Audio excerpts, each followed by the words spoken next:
Listen, I've covered a lot of stories, but nothing prepared me for this one. Weeks ago, the world lost Charlie Kirk. The headlines moved fast. People shared the same grief.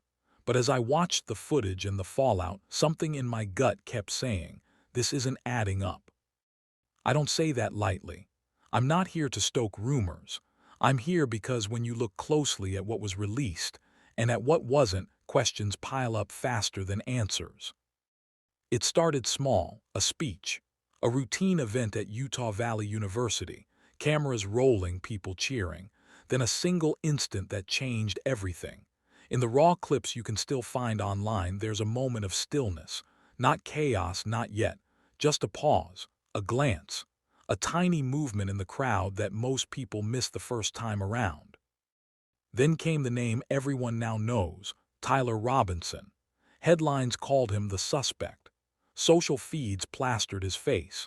But if you dig behind the headlines, listen to witnesses, track timestamps, and compare angles, you start to see seams. I reached out to sources, I replayed the footage, and I read every thread I could find. What keeps coming up is this idea of a narrative being stitched together faster than the facts. People are asking, why was one version given to the public so quickly? Why were some clips shown and others kept quiet? Why did accounts and posts disappear almost as soon as they surfaced?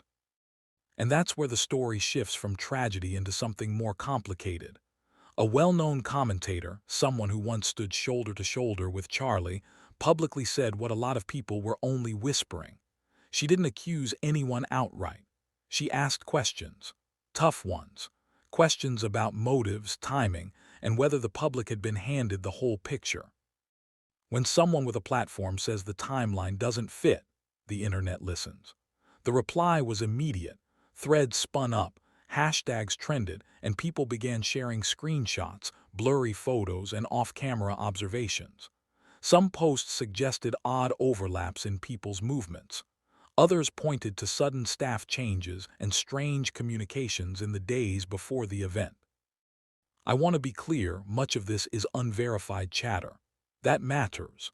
But it also matters that so many different independent accounts now point toward the same pattern: gaps, missing minutes, hushed phone calls, a feeling not of accident but of something being managed carefully behind the scenes.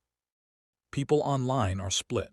Half say this is a sad, senseless act and our job is to grieve.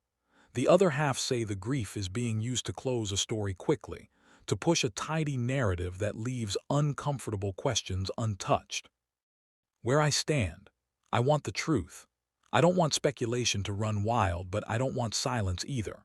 So I'm going to follow the traces people are pointing to, the odd timings, the deleted posts, the names that keep appearing, and the one voice that refused to accept the official line. Stay with me, because in the next section we dig into what that commentator actually said, and why her words reignited a national conversation that many thought was already finished. When the story first broke, the narrative was simple, too simple. Tyler Robinson, 27, was the man behind the chaos. But then, one voice disrupted that calm surface. A commentator, someone who'd once been close to Charlie Kirk, came forward. And what she said didn't just raise eyebrows, it set the internet on fire. She started her stream quietly, almost shaking. Her words, "They're not telling you everything. There's something about that day they're leaving out." No names, no accusations, just that single, chilling sentence. Within an hour, millions had tuned in. Screenshots of her posts spread faster than any news outlet could keep up. Some called her brave. Others said she was dangerous, reckless even. But everyone agreed on one thing. Something about her tone felt too real to ignore. I watched the live comments as they flooded in: disbelief, anger, sympathy, confusion. "Is she saying it wasn't random?" one asked. "Who? They?" another demanded. And as more people watched, the theories multiplied. That's when fragments of information began surfacing, messages from people who claimed to have been at the event. One said they saw someone standing near the side exit before the chaos began. Another mentioned hearing a cue, like a signal, seconds before everything went wrong. None of it was confirmed, but the pattern was clear, every person describing the same moment differently, yet somehow all pointing to something coordinated. Meanwhile, mainstream outlets dismissed it. Internet hysteria, one headline read, but the commentator didn't back down. She went live again the next day saying, "I've known Charlie for years. He wasn't paranoid, but he was cautious. He'd mentioned people he didn't trust anymore. And now those same people are the ones writing his legacy." Those words hit hard. People started connecting dots between staff members, sponsors, political donors, even old interviews. Some pointed out strange details in older clips, moments where Charlie looked uneasy, distracted, or cut off mid-sentence. The thread spread wider. Hashtags like Justice for Charlie and What Really Happened trended overnight. Accounts claiming to be insiders began leaking supposed DMs and call logs. Most of it noise, but hidden in that noise were consistent names, people close to both Charlie and Tyler. That's when I realized this wasn't just a story about one man's death. It was about control, who controls the story, who controls what gets out, and who benefits from the silence. Still no official statement from investigators. No press release clarifying the contradictions, just a carefully crafted calm, the kind that doesn't comfort, it chills. The commentator vanished for 2 days after that.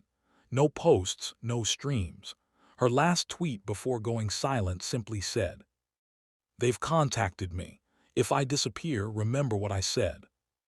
That line changed everything. Overnight, her silence became part of the story. And that's where the questions turned darker, because when she reappeared, she wasn't the same. In the next section, we dive into what happened during her disappearance, the mysterious missing jet, and why new witnesses are claiming the case might go far deeper than anyone imagined. 2 days, that's how long she was gone. No posts, no live streams, no messages, total silence. And when she finally came back, her voice wasn't the same. It was slower, heavier. The confidence she had before had turned into something else, fear. She started her new stream with just 3 words, "They found me."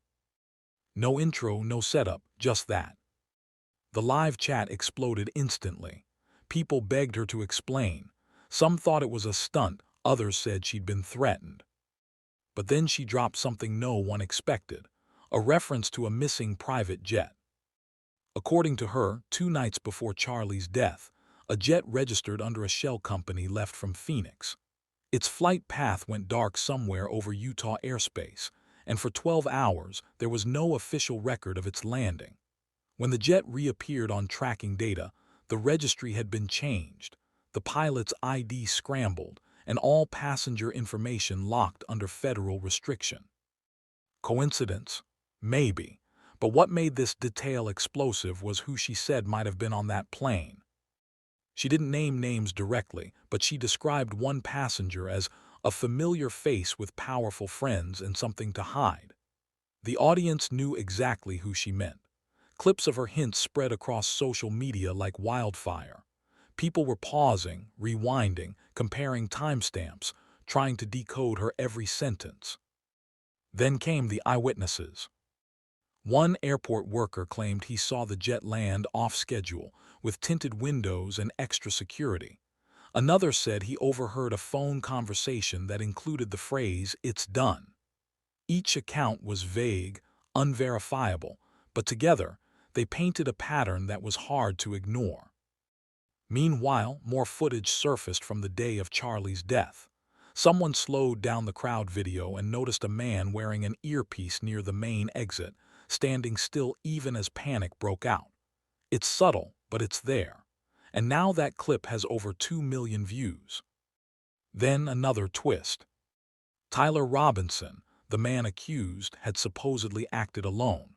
But records show that just 3 hours before the incident, his phone pinged near a private airfield 40 miles away from the event. That same airfield, you guessed it, was connected to the missing jet. It's all circumstantial, nothing proven, but when you start lining up these coincidences, the air gets heavier. It stops feeling random. The commentator, pale and trembling, ended that stream with one final message.